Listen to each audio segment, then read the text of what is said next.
जब तक मनुष्य देह में परमात्मा की वो चैतन्य शक्ति होती है तब तक हम खूब उससे मिलते हैं, हाथ मिलाते हैं, बातचीत करते हैं। और जिस दिन वो चैतन्य शक्ति निकल जाती है, वो शरीर जब मुर्दा हो जाता है, हमारा जब शमशान में जलाने जाते हैं ना, उसके बाद भी कई क्रियाएं करते हैं पवित्र होने के लिए। गंगा जी स्नान करेंगे, वही बहुत सी क्रियाएं होती हैं। यानी कि प्रत्येक वस्तु की पवित्रता भी तब तक बनी हुई है जब तक परमात्मा उस वस्तु में प्रवेश पाया हुआ है। बगैर परमात्मा, जिस वस्तु में, जिस पदार्थ में परमात्मा का निवास स्थान नहीं है, वो सारहीन वस्तु हो जाती है।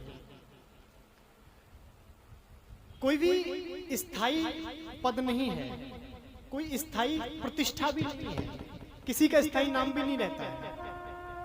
पहले नाम कुछ होता है, लेकिन जब मृत्यु हो जाती है तो नाम के आगे भी स्वर्गीय लग जाता है।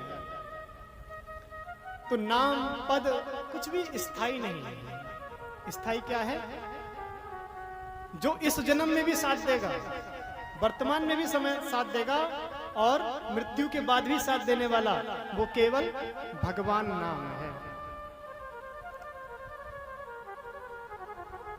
हम आए जग में खाली हाथ आए थे भाई, अब तो इतनी सुविधाएं उपलब्ध हैं तो थैले नहीं भरने भगवान नाम के, अब तो महाराज बोरे भर करके ले जाओ। किसने रोका है? जब हम कहीं लंबा सफर करते हैं तो लंबे सफर की तैयारी भी करते हैं, भैया भोजन भी रख लो कि रास्ते में भूख लग गई तो सारी तैयारी करते हुए चलते हैं। इस जीवन के बाद जो दूसरा जीवन है उसका भी बड़ा लंबा सफर है। वहां के लिए भी कोई चमेना वगैरह तैयार रखना चाहिए। चमेना कहते हैं जो साथ में ले जाते हैं, वो जब खेत में एक किसान बैठा होता है ना, उसके लिए जो भोजन जाता है उसे चमेना कहा जाता है। तो भैया लंबा सफर है, उसके लिए चमेना भी तैयार रखना चाहिए। पूज्य गुरुदेव, दादा गुरुदेव जो अभी पीठासीन स्वामी जी हैं, उनके गुरुजी स्वामी कल्याण देव जी महाराज, उनका एक कथन था। वो कहते थे कि आपकी इस नाजायज कमाई का फायदा कोई भी उठा सकता है। आपकी इस नाजायज कमाई का फायदा कोई भी उठा सकता है, लेकिन आपको अपने कर्मों का भोग तो स्वयं ही भोगना पड़ेगा।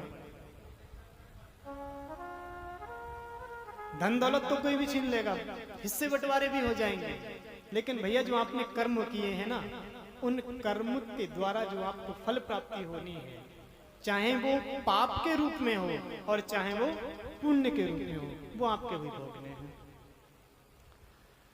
धनानि भूमो पसवो हि गोष्ठे, नारी ग्रहे द्वारि सखा श्मशाने, देहश्चितायां परलोक मार्गे, धर्मानुगो गच्छति जीव एकः। बड़ा ही सुंदर श्लोक है। इसमें बताया गया कि भैया आपके साथ क्या जाएगा। आपको जीवन पर्यंत धन कमाया है तो धन ही साथ जाएगा। धनानि भूमो, भैया धन साथ नहीं जाने वाला। धन कमा कमा के आपने जो अपनी जमीन इत्यादि खरीदी है वो भी साथ नहीं जाने वाली। नारी ग्रहे द्वारी, जो नारी होगी ना, वो भी केवल आपका साथ ग्रह के द्वार तक देगी। ऐसा होता शमशान घाट में नारियां नहीं जाती हैं, वो गृह द्वार तक ही साथ देती हैं। अरे और सब बात छोड़ो, देहश्चिताया, जब से जन्म लिया होश संभाला, महाराज शरीर पर क्रीम पाउडर लगाते आ रहे हैं, कहते हैं महाराज ये भी साथ नहीं देने वाला। कहां तक देगा? देहश्चिताया, चिता तक, ये भी चिता में जलकर भस्म होने वाला है। बोले साथ में क्या जाएगा?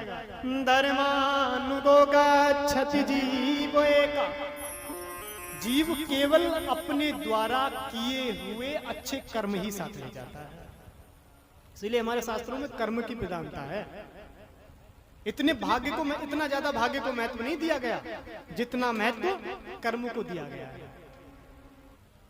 भाग्य तो परिवर्तन होता रहता है।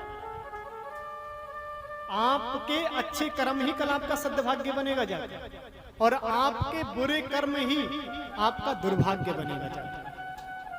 कर्मों को प्रधानता है।